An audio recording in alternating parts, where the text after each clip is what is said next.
Buen día a todos, queridos hermanos. Estamos ya en el tema 34 de nuestro programa Catequízate y el día de hoy continuaremos hablando acerca del sexto mandamiento, tema 33. Vamos a continuar el tema 33, al que, como recordamos, pues lo llamamos ¿qué sabemos sobre no cometerás actos impuros? Pues el día de hoy estamos continuando este tema, es la parte segunda.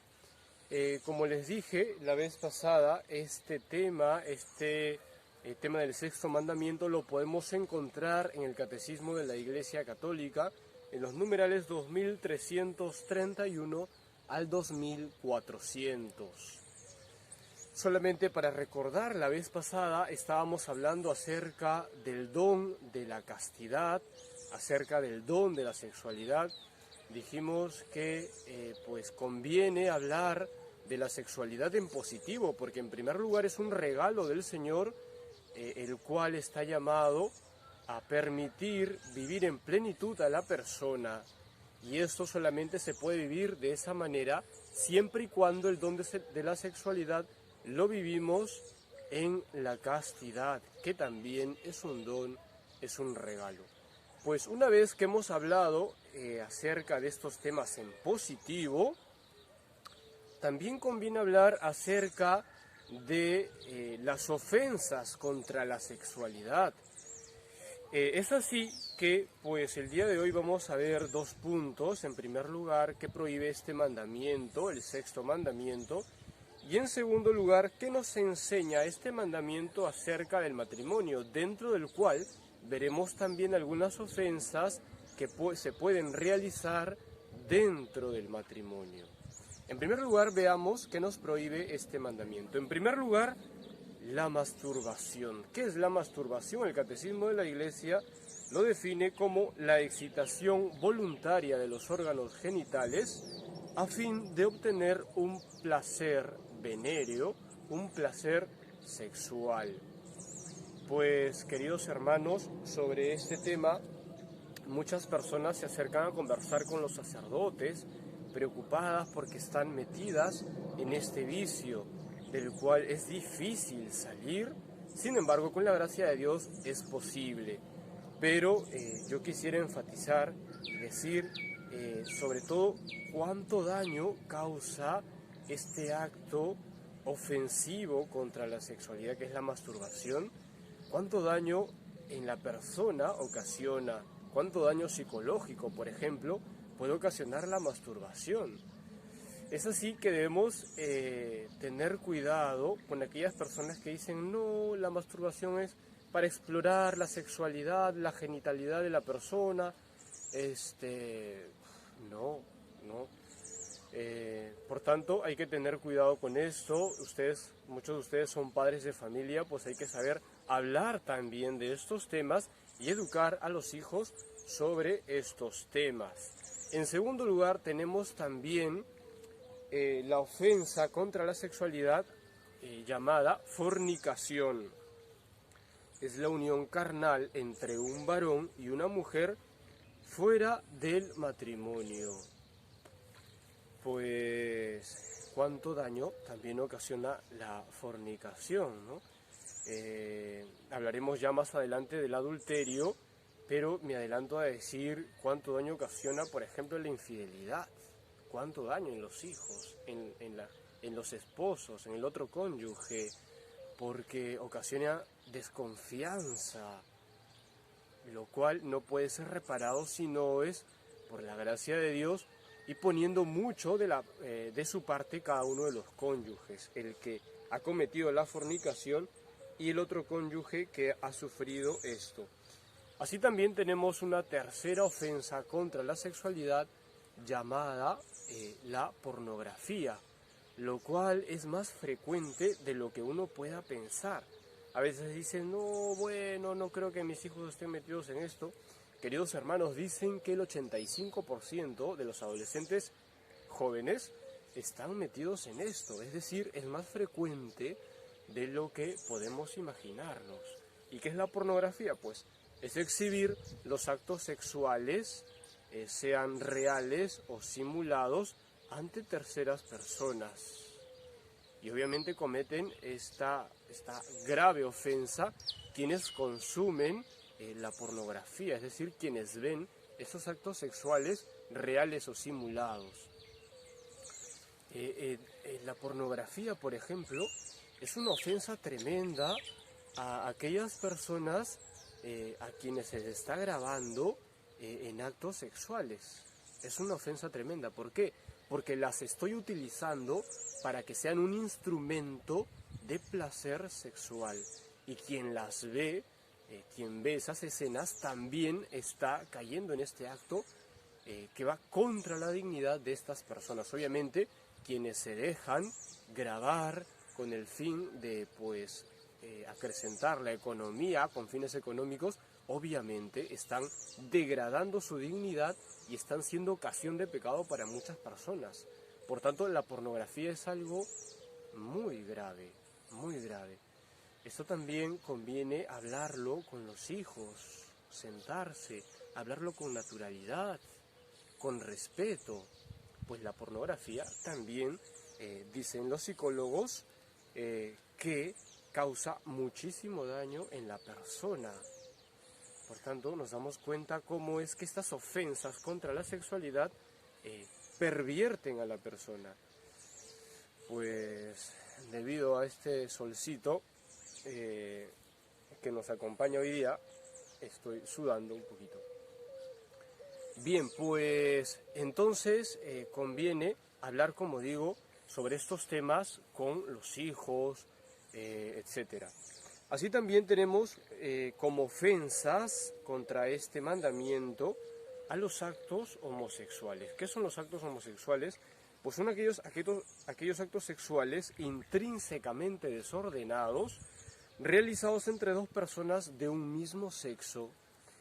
Hay que diferenciar los actos homosexuales de la tendencia homosexual. ¿A qué me refiero? Pues es distinto que una persona, por X razones, experimente una tendencia a la homosexualidad, una tendencia a la atracción por su mismo sexo.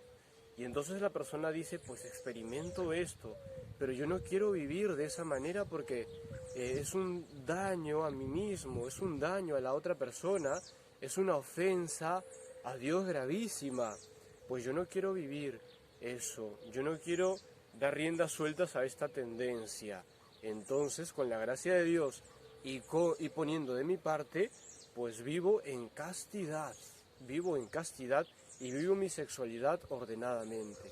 Que experimento esa atracción y me causa mucho sufrimiento, estoy llamado a vivirlo como una cruz a la cual he de abrazar y asumiendo uno la cruz, como hemos dicho otras veces, creo, pues ocasionamos siempre salvación para tanta gente, para mí, para tantas personas que en este momento lo están necesitando, etc. En segundo lugar, como segundo punto de este tema, ¿qué nos enseña este mandamiento acerca del matrimonio? Dos cosas. Primero vamos a hablar de la vivencia sexual dentro del matrimonio. Por el sacramento del matrimonio, Dios hace de los esposos una sola carne. Dios en el matrimonio une a estas dos personas y los hace una sola realidad. De manera que están llamados a expresar esa unión con toda su persona, con su cuerpo y con su alma. De tal manera que el acto sexual es expresión de esa unión que Dios ha sellado en el matrimonio. Y de esa manera, pues, el acto sexual dentro del matrimonio, en ese sentido, es un acto santificador, si se vive de manera ordenada, de manera adecuada. En este marco, pues se entiende adecuadamente la vivencia sexual de los esposos. Claro, es algo propio de ellos. Así también, pues podemos ver de esta manera el sentido unitivo y procreativo del acto sexual.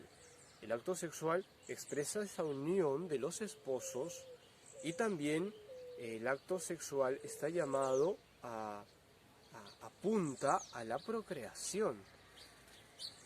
Hemos dicho, si se han dado cuenta, pues varios aspectos del matrimonio. En primer lugar, hemos dicho que el matrimonio está llamado a la fecundidad, a dar vida. ¿Cuántos hijos? Los que Dios quiera, los que Dios quiera.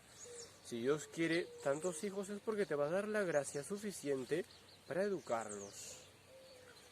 Ahora bien, puesto que son una sola carne, es contrario a la naturaleza del matrimonio la infidelidad. Por supuesto, si los esposos pues están llamados, son una sola carne, de hecho, eso quiere decir que la infidelidad desdice esa realidad que ellos están llamados a expresar desde el día de su matrimonio. Así también tenemos las ofensas a la dignidad matrimonial. Ya he dicho una, la infidelidad. Ahondo en este tema, mirando el tema del adulterio. ¿Qué es el adulterio? Se da cuando uno de los cónyuges tiene relación sexual con otra persona. Como decía hace un rato, esto ocasiona en la pareja pues una profunda desconfianza.